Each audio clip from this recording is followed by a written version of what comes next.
Ya, Mas Egi, ya mantan anak pang yang sudah hijrah, luar biasa. Apa kabar, Mas? Alhamdulillah sehat. Sehat ya. Puasa lancar? Alhamdulillah. Alhamdulillah lancar ya. Oke. Jadi Mas Egi ini adalah anak pang yang sudah hijrah. Pertanyaan gua sebelum gua masuk ke hijrahnya nih, Mas. Kenapa sih memilih anak pang dulu? Itu berjalan aja ya. Kita nggak sadar juga sih. Ya karena dulu emang senangnya nongkrong kan ya. Dulu sekolah di STM. Oh, dulu sekolahnya di STM. Terus Oke. sempat sering main ke pasar tuh di BTM sana di Pasar Bogor. Oke. Nggak kenal lah sama salah satu anak pang tuh. Diajak lah. Iya diajak lah kita sering dibawa nongkrong sama dia. Ajak minum-minum gitu. Ya akhirnya banyak kenal lah di sana sama teman-teman dari pang itu. Oh, dari pang. Mereka memang perkumpulan begitulah ya. Awalnya sih ikut-ikutan doang lah gitu. Iya. Awalnya ikut-ikutan. Ikut-ikutan. Tapi akhirnya menyelami dunia Iya. pang itu, begitu. Tapi pada saat ikut-ikutan itu tahu nggak, maksudnya apa sih sejarahnya pang itu? Awalnya sih kita belum tahu ya. Cuman karena sering kita dibawa ke banyak tempat kan dari teman-teman pang dari Jakarta, dari Bandung. Akhirnya banyak edukasi lah di sana mengenai pang itu. Akhirnya kita punya semangat sendiri lah buat nyari sendiri. Apa edukasinya, Pak? Apa sih itu pang itu? Banyak dari mereka ingin berdiri sendiri lah ya. Semuanya ingin Freedom. iya freedom lah, bebas gitu.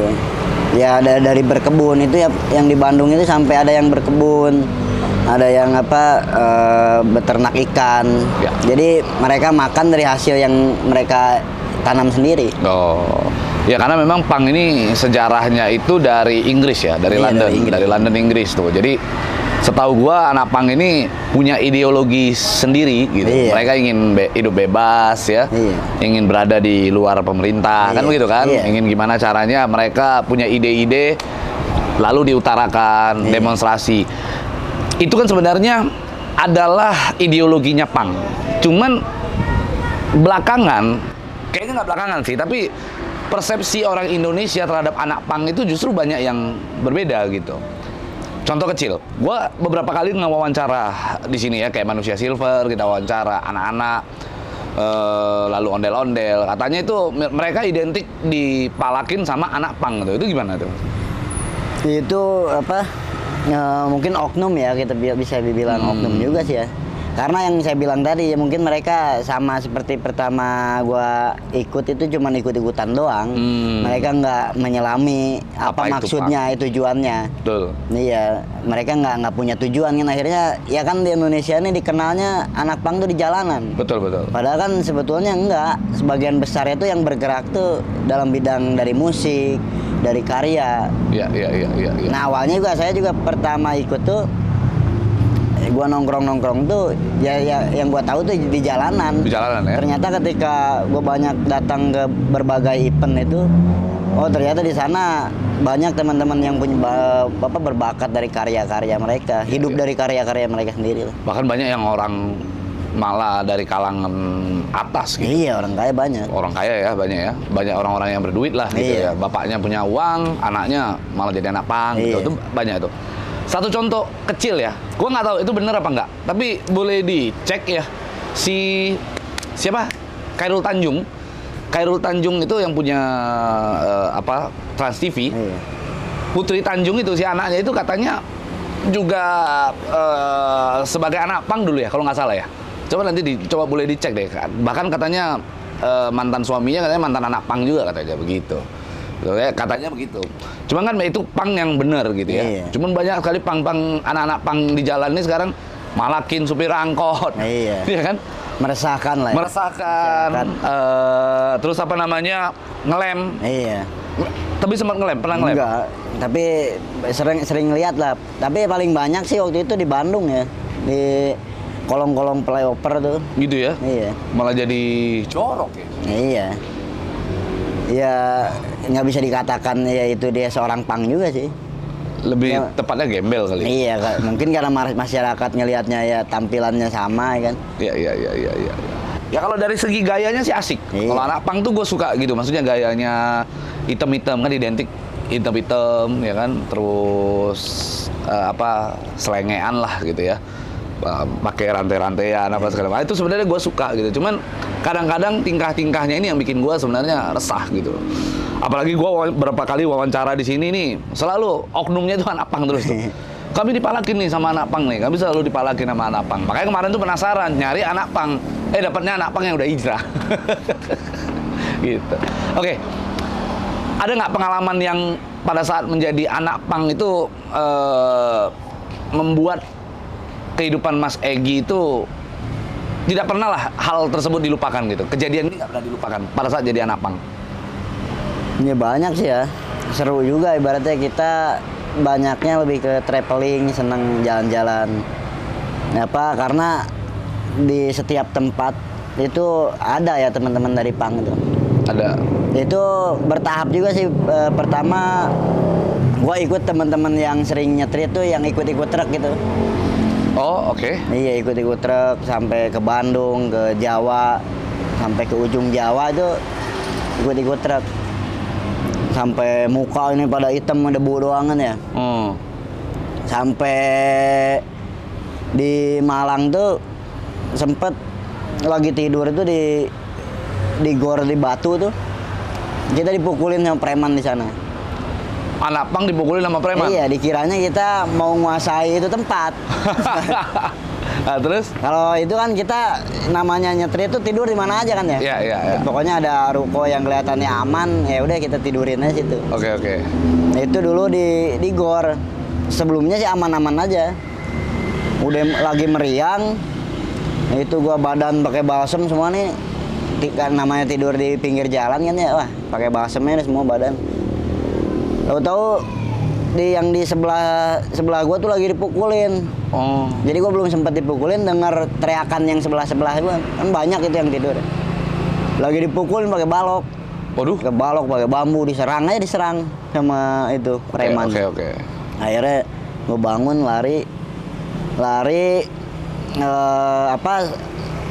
sempat bisa ngehindar lah kita dari preman tuh, dari hantaman setiap preman tuh yang mau ngadang.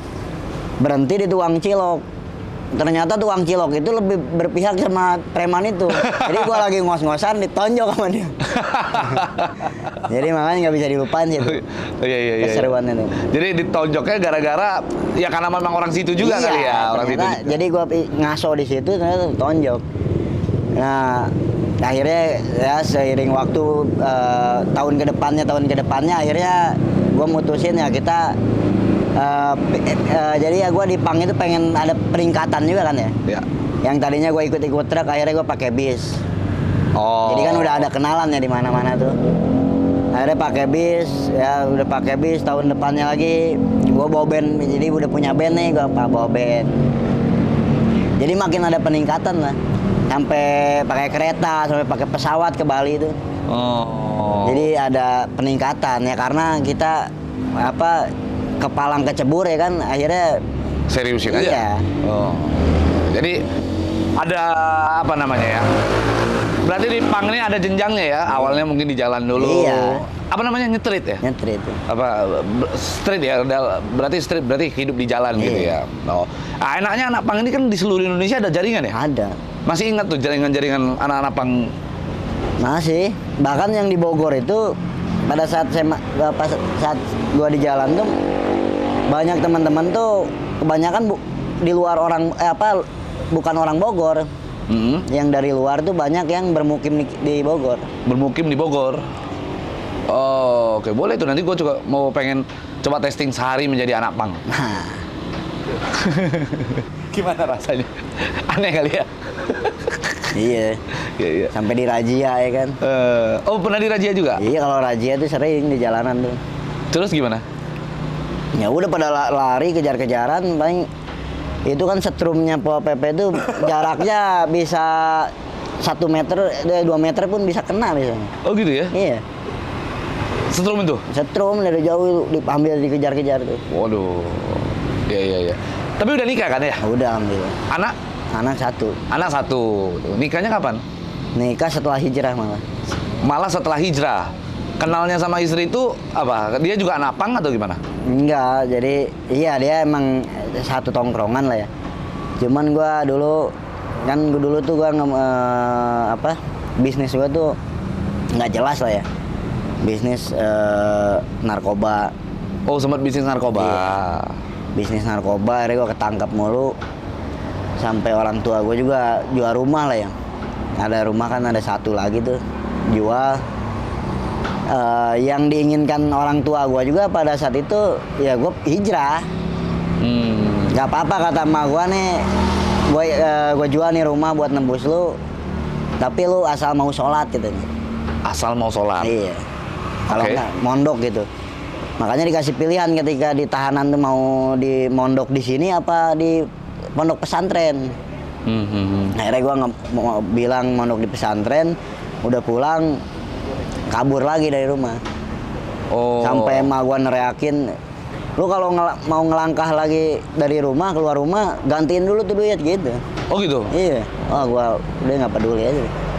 Nah, singkat cerita akhirnya gua bisnis yang nyari yang lebih aman. Apa? Obat. Jadi dulu itu Iya sih, nggak, hukumannya masih angka sih, bukan enggak, huruf sih. bukan hukumannya. Jadi gue ketemu temen gue kan di Jakarta tuh ternyata dia bisnis begitu. Jadi gue ngedatengin psikiater. Jadi gue konsultasi sama dia bahwa gue nih pecandu sabu-sabu. Oke. Akhirnya kan dikeluarin obat sama dia nih. Keluarin obat, nah obat itu gue jual. Anjir. Itu kan nembus dari dokter itu murah. Itu cuman bayar konsultasi aja. Wah, ide bagus itu ya. Nah, Betul. Nah dari situ baru dah tuh gua kan ibaratnya ya namanya gua udah ada penghasilan dari situ kan, udah mapan dari situ tuh penghasilan udah nggak pernah berkurang nggak pernah lebih, kita udah punya standarnya penghasilan. Ya. Nah akhirnya dunia malamnya pun kan kita bisa ngatur nih. Ya benar. Nah, Itu ide bagus itu, cara hijrah yang bagus itu. Jadi dulu pemakai narkoba juga, Iya. emang sabu. Iya. Sama, gua nggak malu, gua juga dulu pemakai. Gua pemakai dan tanpa gua ke dokter ya, emang gua tahu aja cara menyembuhkannya adalah dengan cara ya gua konsumsi obat-obatan yang kandungannya diazepam itulah. Iya dia Diazepam. Jadi gua sebut aja mereknya itu ya paling ya, Happy Five dulu. Dulu gua konsumsi Happy Five. Sembuh, alhamdulillah gitu. Jadi itu yang dijual. Iya. Sekarang sepapan berapa sih? Nah kalau sekarang nggak tahu kan gua udah hijrah udah berapa tahun nih. Udah 2 tahun Gua kira lebih. bisa gua pancing. Nah. Oh iya. Terus? Nah itu barulah gua ibaratnya waktu itu kan sama cewek ya putus nyambung ya, ganti-ganti. Nah sebenarnya yang jadi bini gua nih dulunya temen nongkrong, karena dia juga mungkin seneng jalan sama gua kan mabokan banyak apa. Oke. Nah singkat cerita gua kecelakaan lah sama dia, Kecelakaan apa? sama ya istri yang sekarang nih. Dulu belum jadi istri, belum jadi ini. Kecelakaannya gimana? Itu kecelakaan nggak sadar. Jadi gua pulang dari bar, itu bar sampai tutup tuh. Kata pegawainya nih, mas maaf ini udah jam 2 malam, ini udah waktunya tutup katanya. Iya. Nah keluar dari bar tuh udah nggak ingat sama sekali. Terus? Tapi ke tempat kecelakaannya tuh lumayan jauh dari bar itu. Oh. Pokoknya sadar-sadar tuh di rumah sakit Siloam tuh. Di Siloam? Iya. Yang ngebiayain siapa? Ya orang tua akhirnya, pokoknya ada orang yang bawa ke Siloam. Oh. Itu oke, kan oke. lumayan itu gila. Iya. Dibawa ke Terus? Siloam. Ini sadar-sadar di Siloam. Nah, di Siloam ternyata pertama gua motor hilang di tempat kecelakaan tuh. Oke. Nah, yang lucunya gua bangun tidur tuh siuman tuh, yang pertama gua tanya sama dokter gua tuh jaket kulit yang gua pakai karena nggak ada di badan gua. Oh. Itu tangan sama kaki tuh diikat Lah, kok diikat? karena patah ternyata. Nah itu gua pas pertama siuman tuh sadar nggak tahu bahwa itu patah. Iya. nggak kerasa itu patah. Terus nanyanya jaket kulit. Iya, itu nggak mikirin patah, nggak mikirin orang tua datang. Bahwa yang ditanyain ke dokter tuh jaket kulit saya mana dok? Ada katanya. Sampai 3 kali nanya. Nah dokternya nggak lama dia nembak. Nah, ini kamu nih mau ditahan dulu. Tahan gimana dok? Ini polisi lagi pada kesini katanya. Di jaket kulit kamu itu banyak obat-obatan katanya. Kamu ini kecelakaan nih sebab obat-obatan. Nah, berhubung gua ada riwayat di rumah sakit Siloam, jadi kata gua, dok, tanya aja dokter psikiater di sini. Kan gua berobat di sini, gua bilang. Jadi, oh ternyata kata dia, gua konsultasi di situ. Oh. Jadi gua tuh rumah sakit tuh bukan satu kita konsultasi. Namanya kita buat dagang kan Ya. kita nyari sebanyak-banyaknya. Betul. Iya, kita cari semua rumah sakit. Akhirnya keliling. Nah sampai ke Siloam itu pun kita kena. Ya. Pinter ya. Bagus ya. Tapi ini kejadian mirip sama, jadi dulu gue sempat ditahan di Polda Metro kan, di Tahti. Jadi gue ketemu sama satu tahanan nih. Dia itu bawa motor kecelakaan. Yang salah itu di jalan itu bukan dia sebenarnya. Yang di jalan itu pas kecelakaan, yang salah itu orang, karena orang itu tiba-tiba nyebrang. Wah, dia berdiri marah-marah dong. Marah-marah, semua orang udah ngumpulin, terus ada polisi datang. Polisi pas datang nih nanyain kan. Ini gimana ceritanya? Polisinya awalnya udah ngebelain dia nih. Ya udah Pak, keluarin SIM. Pas dia buka SIM, keluar tuh paket ganja. Kena, ditangkap lah dia. Itu ada tuh apes begitu. Itu di Polda Metro ada cerita begitu tuh. Nah, terus habis itu nikah sama istri? Enggak, itu yaudah kita masing-masing. Akhirnya kan di Siloam tuh minta biaya cukup besar ya buat operasi patah tulang tuh. Akhirnya orang tua lebih milih yang alternatif aja, dibawa ke terapi patah tulang ya, yang di Cimande itu. Cimande, ya. Nah istri itu bagian kaki dia lebih pecah. Nah kalau gua pecah di sini kan, pecah belah nih. Ya. Sama di tangan. Oh iya, kelihatan ada ininya. Tangan, jadi akhirnya gua lebih cepat lah kesembuh ya. Nah pada saat itu istri itu udah masing-masing dia pulang ke rumahnya. Nah gua pulang ke rumah. Oke. Kita udah jarang ketemu. Nah dia pun ternyata nggak diurus sama orang tuanya. Oh. Tapi gua sebelum hijrah, masih pemulihan itu ya masih kembali lagi seperti sebelumnya. Gua nongkrong, padahal ini masih diikat ini tangan tuh, masih pakai sanggaan gini. Ini udah kita minum, datang ikut ke karaoke. Tetap ikut nongkrong? Iya, ya jangankan udah sembuh, gua masih lagi sakit. Itu teman-teman gua tuh nggak ada otak sebenarnya. Ngejenguk gua bawa intisari, bawa bawa gele, kan bawa ganja. Nih biar enak, biar rileks ya deh. Oke, Iya, itu sampai tukang urutnya kan mungkin dia nyium kali ya. Ini ada yang bawa minuman ya? Enggak Pak, enggak Pak Haji. Jangan ada yang mau mabuk di sini, orang lagi mau disembuhin katanya. Malah bawa setan katanya. Oh iya. Berarti lagi sakit bawa ganja. Nah itu yang lucunya ya teman-teman dari Pang tuh ya. Ya asiknya tuh itu berlebihan ya. Asiknya tuh berlebihan. Ya gue juga menikmati sih, akhirnya nggak pernah berpikir wah gila ini yang besok, enggak. Nah di situlah ada yang masuk, seseorang yang masuk, maksudnya yang dulu gue kenal dia di pasar, preman pasar kan ya. Nah dia ternyata datang juga ke situ, ke Cimande itu. Oh, preman pasar. Iya, jenguk dia, bawa makanan, bawa ini. Sambil dia ngomongin mungkin perkara-perkara mengenai agama ya. Tapi kalau sampai saat ini gue inget-inget apa yang dia omongin, gue nggak tahu. Satu kata pun gue nggak pernah tahu apa yang diomongin sama dia. Lah, kenapa gitu? Iya kan karena gue dulu nggak ada kemauan kan buat agama tuh. Oke. Jadi omongan dia tuh nggak pernah gue dengar sebenarnya. Sebelum kejadian? Udah kejadian itu. Justru udah kejadian. Dia ngejenguk, maksudnya dia ngejenguk. Okay. Akhirnya dia ngasih masukan-masukan bicara agama. Karena gue nggak denger ya kan. Sampai sekarang pun gue udah hijrah, gue nggak inget omongan dia itu apa. Lupa lah. Nggak tahu ya apa yang diomongin sama dia. Oke. Terus? Nah akhirnya dia 2 kali lah dia datang. Nah udah gue udah rada pulih. Udah gue nongkrong biasa minum ke karaoke apa. Nah, gua nggak inget amat Omongannya dia nggak ingat? sama dianya juga gua nggak inget sama preman itu. Oke. Bahwa dia pernah datang, dia pernah nasihatin gua, nggak Oke. inget gua. Oke. Dia pernah ngajak ngaji apa gimana gua nggak inget. Pokoknya gua udah pulih, gua nongkrong lagi seperti sebelumnya. Jalanin hidup seperti biasa. Iya. Oke. Terus titik hijrahnya itu seperti apa?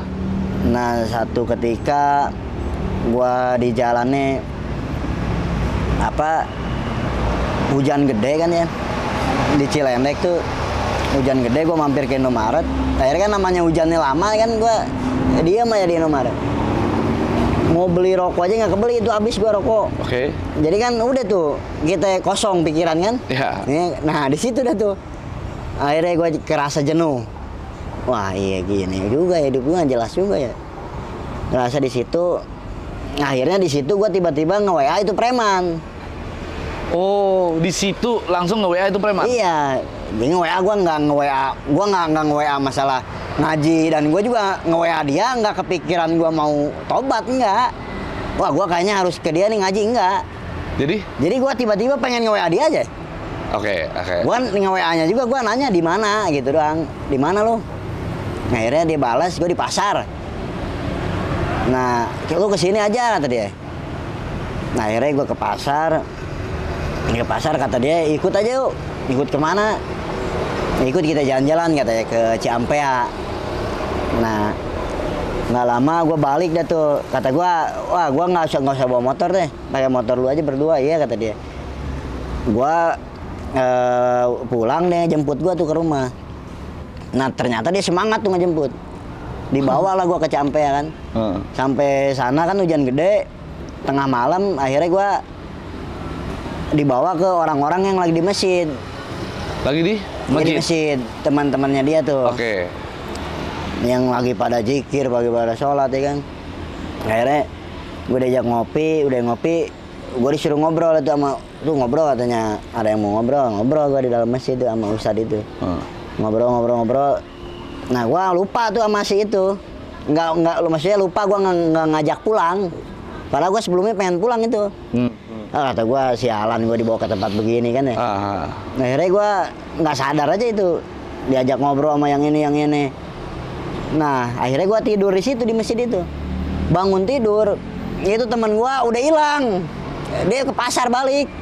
Jadi gue ditinggalin di situ. Oh, lu tinggalin. Oke. Iya. Terus? Mana jauh ya kan, ke perkampungan, ke dalam. Akhirnya gue bingung kan, ya udahlah. Gue di situ tuh selama 3 hari akhirnya. Oh. Jadi tanpa disadari ternyata gue nih sama dia nih dilatih biar gue tuh menyaksikan orang-orang yang beragama gitu. Iya. Jadi dia secara nggak langsung mengubah lingkungan lu. Iya. Selama 3 hari. 3 hari kan, ibaratnya gue mau kemana 3 hari tuh.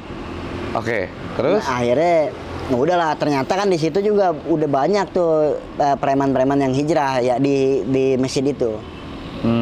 Dia ngobrol, gue sharing gini. Ya, pertama gue nggak ikut sholat. Ibaratnya kan walaupun gue di masjid, azan kumandang ya kan, orang-orang pada sholat, gue malah dibikinin kopi. Kamu sholat nggak? Oh ya udah, ngopi aja ya katanya. Ngopi, gue nyaksiin aja orang-orang sholat. Oh gitu ya? Iya. Jadi masuknya pelan-pelan ya begitu ya. Oke. Terus akhirnya apa yang buat lu tuh ngerasa bahwa di masjid itu, wah gua harus tobat? Enggak, gua nggak ngerasa itu di masjid juga. Karena di masjid juga nggak ngerasa itu?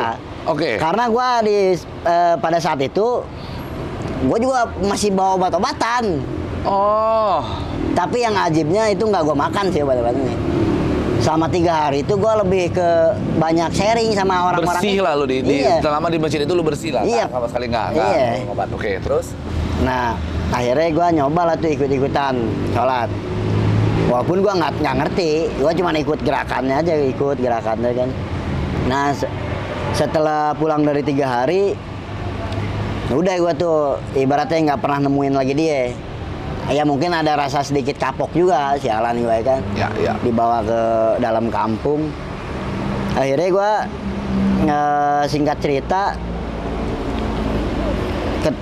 keluar rumah, satu hari ini keluar rumah, ini pas azan dikumandangkan, dengar suara azan, ini gue ngerasa gue sholat ya, jadi gue ada rasa pengen nyoba sholat. Itu Oke. pada saat sendiri bawa motor, lagi OTW ke tempat teman-teman nongkrong lagi minum-minum kan. Itu zuhur tuh. Akhirnya gue maksain tuh datang. Oke. Maksain datang sholat. Nah, gua tuh nggak hafal doa-doa sholat apa, gue ikut sholat aja, ikut Yang penting gerakannya. ikut gerakannya aja, jemaah gini kan. Yang Terus? pertama gua hafalin itu doa masuk masjid aja. Oke. Itu doa masuk masjid. Akhirnya gua nongkrong, asarnya udah mabuk lagi tuh.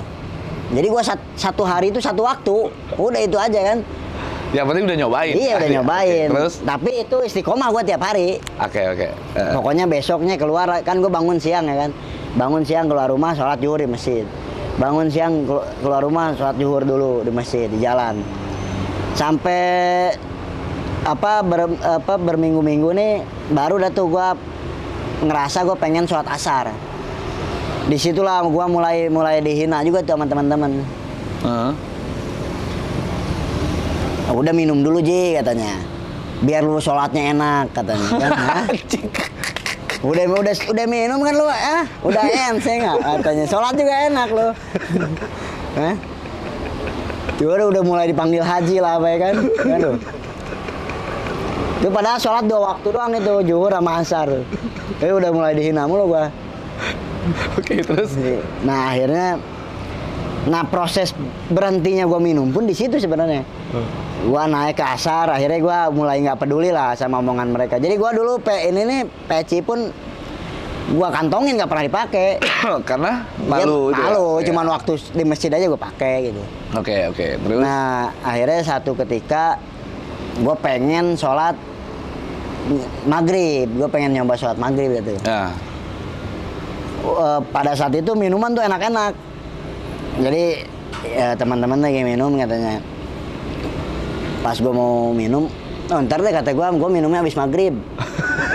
Nah di situ kan ada Long Island anggur merah ya kan. Oke.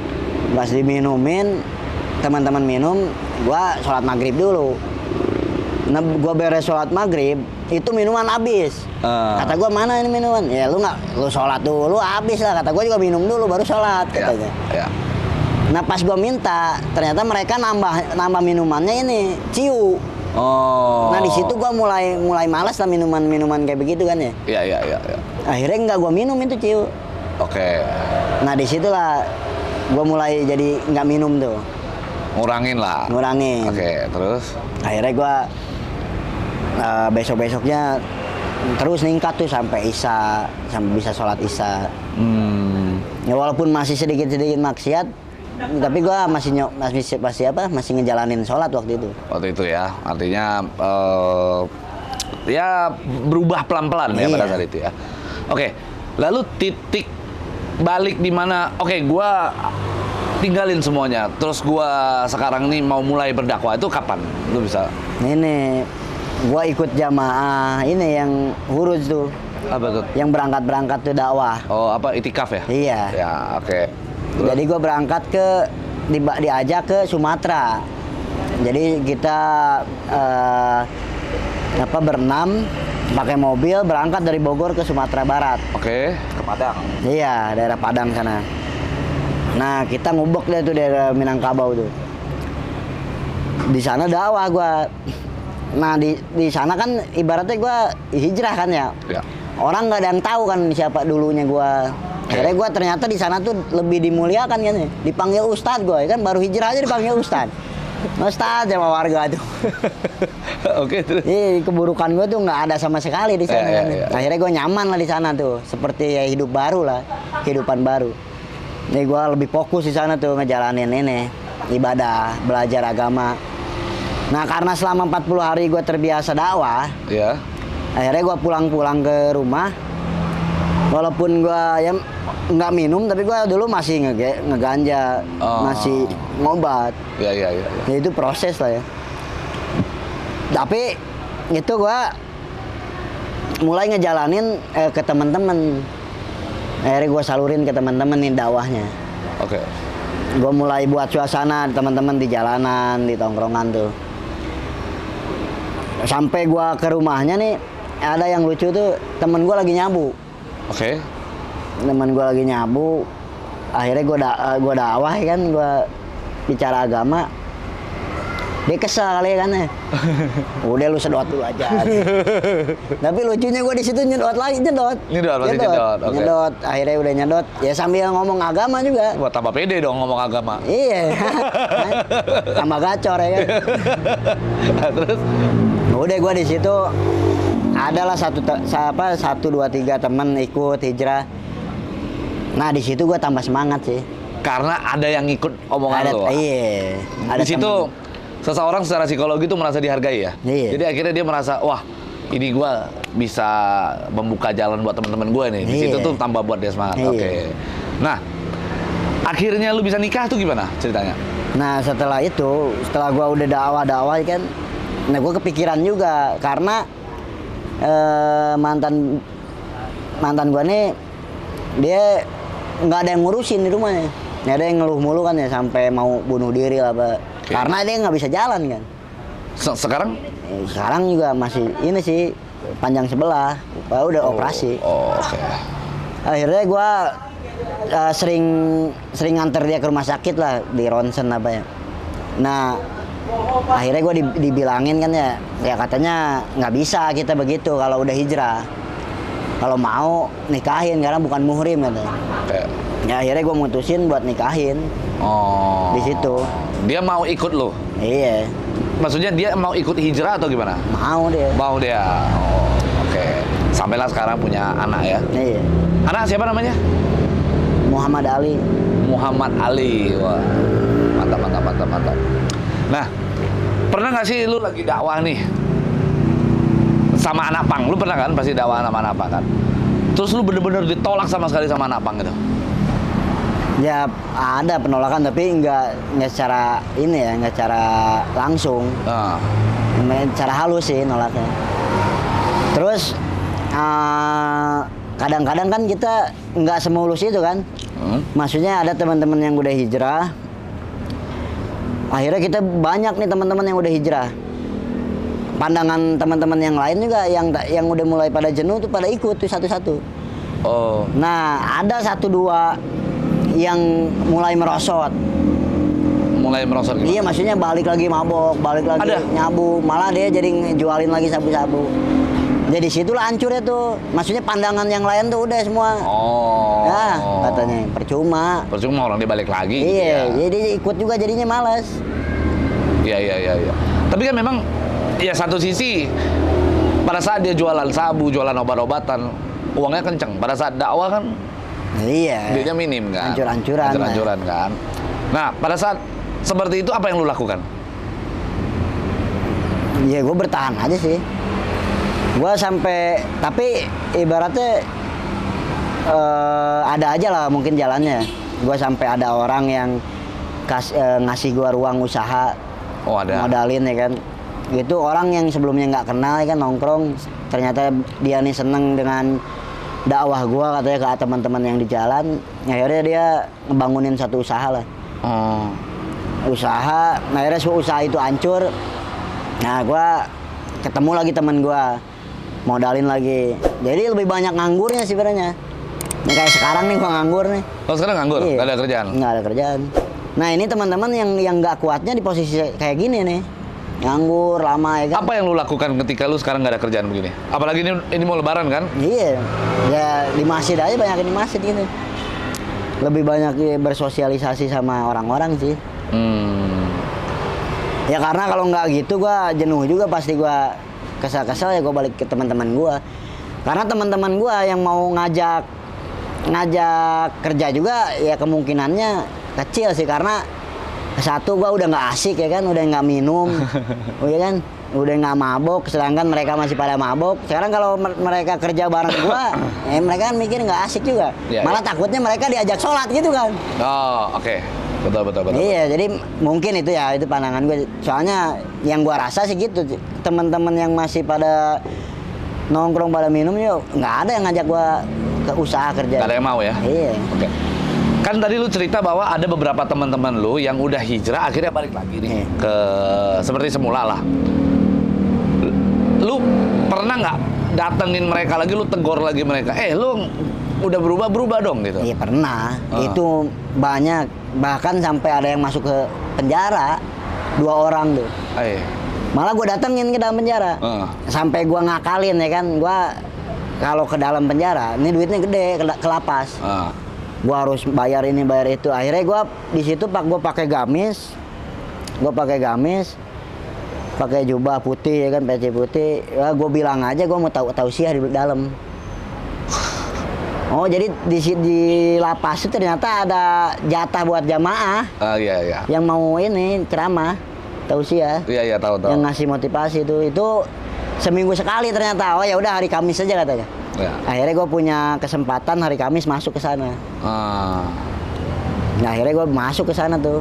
Ya gratis kan, akhirnya malah kita dikasih ongkos. Dikasih ongkos biasanya emang gitu tuh. Oh, tapi lu lakuin itu akhirnya Iya, rutin. iya, karena gue pengen ketemu itu teman gue. Oke. Dan terus teman lu berubah ketemu sama lu. Ya tinggal penyesalan aja kan akhirnya. Ya kasihan juga sih, gue juga kan nggak bisa bantu. Iya, Istrinya juga akhirnya hancur-hancuran semua. Oke. Nah, lu nggak bikin ini kayak apa namanya komunitas anak pang hijrah atau apa gitu? Nah udah, itu udah bikin. Oh ada. Iya. Apa namanya? Street Hijrah. Street Hijrah. Iya. Isinya semua anak-anak pang. Iya, kita lebih ke majelis jalanan lah. Iya, majelis jalanan ya. Wah keren itu sebenarnya itu. Nah makanya sekarang udah nggak berjalan karena udah nggak ada donatur ya kan gua. Dulu kan setiap lampu merah, setiap kolong-kolong itu ada pengajian, gua masukin pengajian. Oh gitu. Iya. Lu berapa apa namanya setiap hari lu lakukan atau Enggak, gua mingguan. Ini misalkan jadwal di lampu merah Yasmin ini hari apa, di Ya. kolong Jambu 2 nih hari apa gitu. itu yang hadir siapa-siapa aja? Mereka yang ada di situ aja, yang tidur di kolong misalkan. Ya walaupun kadang kita buat pengajian nih masih pada ngedengerin pengajian tapi sambil minum ciu ada, ya kan? Ada sering. Ada. Oke. Sambil nato, ya kan? Di kolong jembatan tuh sambil nato, ya kan? Itu anak pang semua. Iya. Nah, menurut lu efektif nggak lu lakukan itu? Iya efektif, maksudnya ada hasil lah ya. Ada ya? Ada, karena walaupun ketika misalkan ajan nih, gue bilang ya kan, gue mau sholat nih di mana ya tempat sholat? Diantar sama dia ke musola. Akhirnya dia pura-pura ke WC, gue mau berak dulu nih, dia lari ke WC. Kata gue lama amat nih, sampai 15 menit nggak keluar. Akhirnya udahlah, gue sholat duluan aja. Gue beres sholat, gue cek ke WC nggak ada, tuh kabur dia. Oh kabur. Sampai ada begitunya. Nah sekarang ternyata orang itu lebih istiqomah. Oh. Dia lebih istiqomah dakwahnya, ini Ya. sholatnya. Tapi setiap lu datang ke satu apa namanya kolong jembatan atau apalah gitu ya, lu dakwah berapa sih biasanya orang yang hijrah di hari itu, yang mau lah gitu? Oh, itu nggak bisa ditentuin juga sih ya. Nggak bisa ditentuin. Yang penting ada satu dua orang yang ikut. Akhirnya kan gua ngomong ke orang yang ikut itu, ajak dong yang lain. Oke. Nah minimal kita kan nyari di situ siapa nih yang punya power. Oh. Ya kan di tongkrongan itu. Di tongkrongan itu siapa yang punya power? Iya. Nah kalau dia ikut, dia otomatis yang lain juga diajak sama dia. Weh udah lu ngaji dulu. Cuman setengah jam juga lu. Hah? Oke. Gitu. Apa yang suka lu sampaikan ke mereka? Lu cuman ceritakan tentang pengalaman hidup lu atau lu benar-benar murni ceramah gitu? Ya setengah-setengah sih ya. Maksudnya ada beberapa mengenai riwayat-riwayat hadis apa yang gua hafal dan gua pahami. Setengahnya ya apa perjalanan hidup gua menuju hijrah dan apa yang gua rasain setelah hijrah. Apa yang lu rasain setelah hijrah? Iya. Oke. Lu sendiri ngaji nggak setelah itu? Kan tadi lu bilang bahwasannya lu kurang hafal ayat-ayat, doa-doa gitu kan, lu kan nggak hafal ya. Terus bagaimana terakhir lu bisa hafal kajian itu? Apa lu ngaji? Oh atau- itu lucu itu gua. Kalau yang ininya gua ngaji. Cuman yang pertama gua bisa bacaan sholat itu dari kita baru takbir sampai selesai itu kan panjang ya bacaan Iya, banyak gitu. Iya, iya. Itu gua tuh nyari orang ya kan. Oh gua malu juga kan kalau ke orang lain, Iya, iya. ke nyokap gua malu, ke keluarga gua malu. temen gue apalagi kan. Akhirnya gue pakai YouTube. Hah? Pakai YouTube gimana? YouTube itu ada YouTube tuh cara sholat kan. Oh ya, oke. Lu nonton YouTube. Iya, nah Tutorial. gua masukin kantong kan pakai handsfree. Pas gua ruku mati. Wah, gimana nih kan? Oke. Akhirnya gua akalin kan pakai bangku. Jadi sebelahnya gua taruh di bangku, gua coba dulu ruku sampai sujud. Ya. Oh ternyata nggak jatuh. Akhirnya gua pakai lah. Nah yang lucunya itu lumayan kesel juga sih karena di YouTube itu tuh suaranya anak kecil. Itu suaranya lama. Oke. Jadi dia bacanya lama. Bismillahirrahmanirrahim. Ini gue ikutin itu aja sampai selesai itu. Lama itu. Itu pertama kali lu belajar? Pertama kali. Nah, akhirnya lu ngaji? Ngaji. Seiring waktu kan gue dari hijrah ini banyak juga kan referensi-referensi belajar. Ya. Kemana-kemana. Oh, ketemulah guru ngaji yang bagus. Nah, akhirnya punya pegangan ustadz, barulah gue buka pengajian kan di jalanan itu. Oh, oke.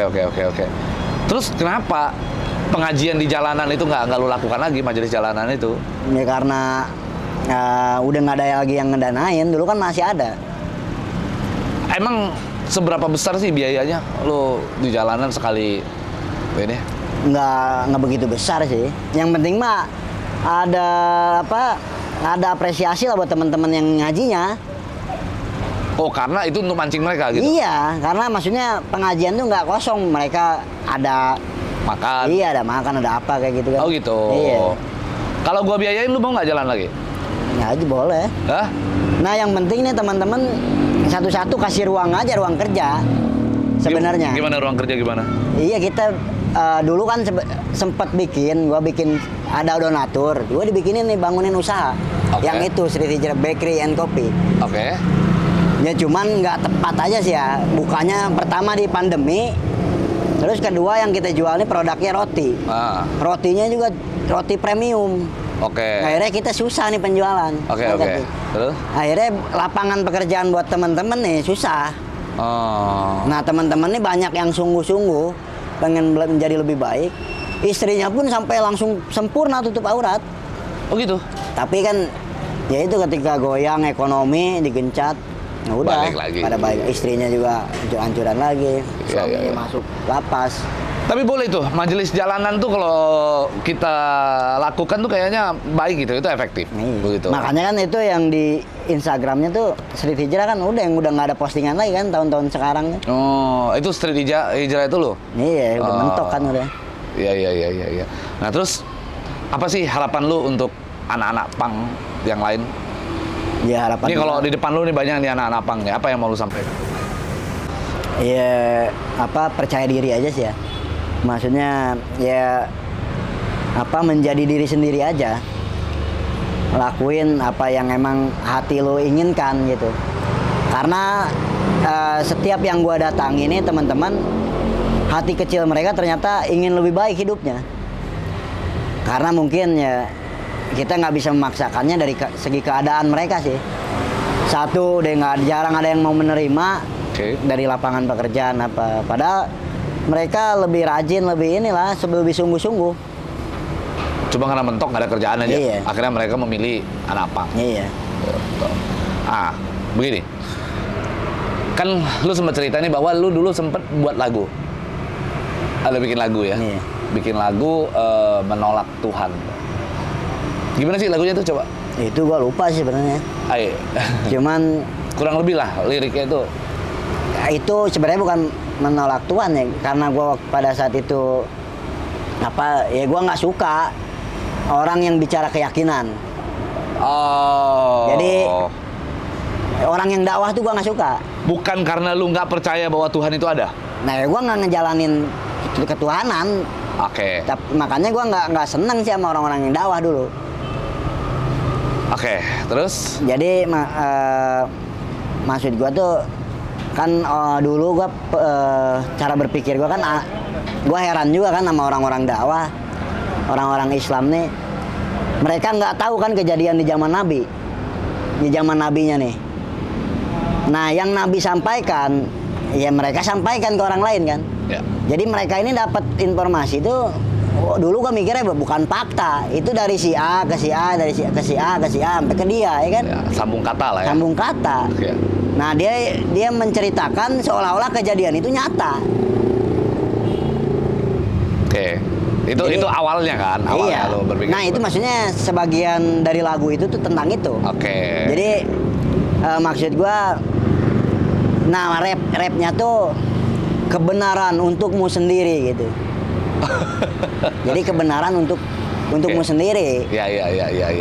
Jadi mereka menebar kebencian sebetulnya.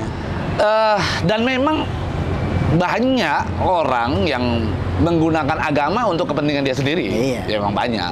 Nah, hal itulah yang membuat lu akhirnya jengah. Udah, gua bikin lagu nih menolak Iya. Tuhan tuh. Iya.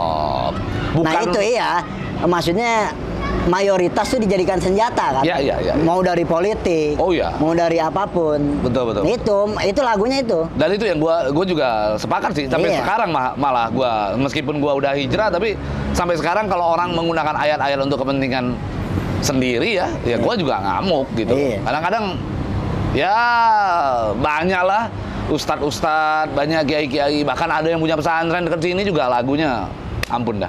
Ada yang begitu Iya. gitu. Lebih bagus kayak Habib satu ini. Iya.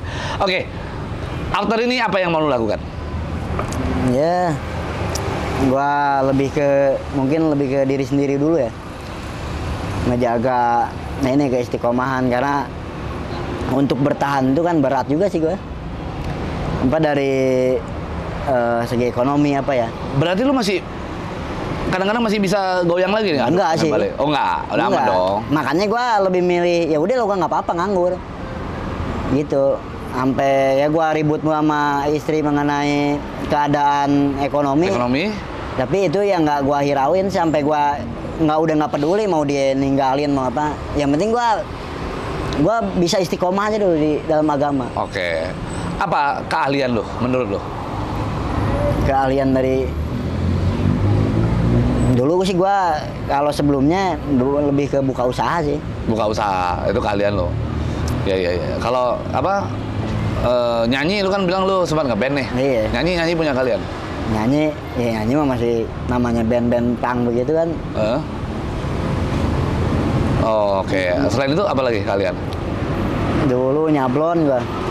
Bisa nyablon juga? Nyablon. Oh. Produksi kaos dulu.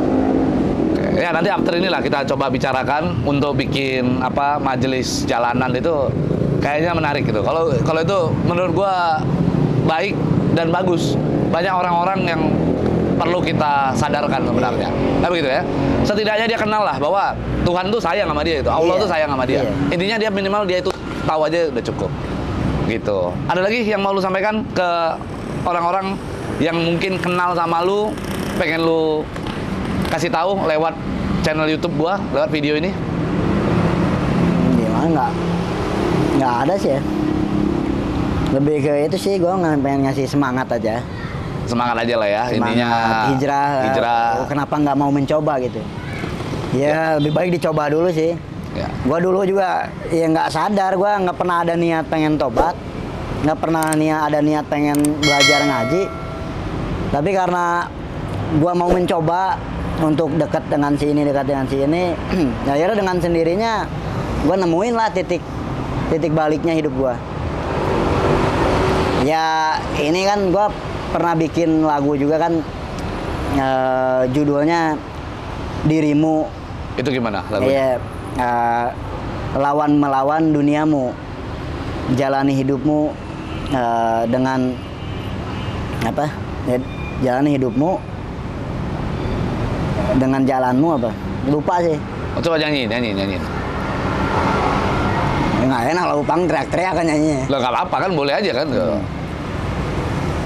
Lu lupa gua liriknya.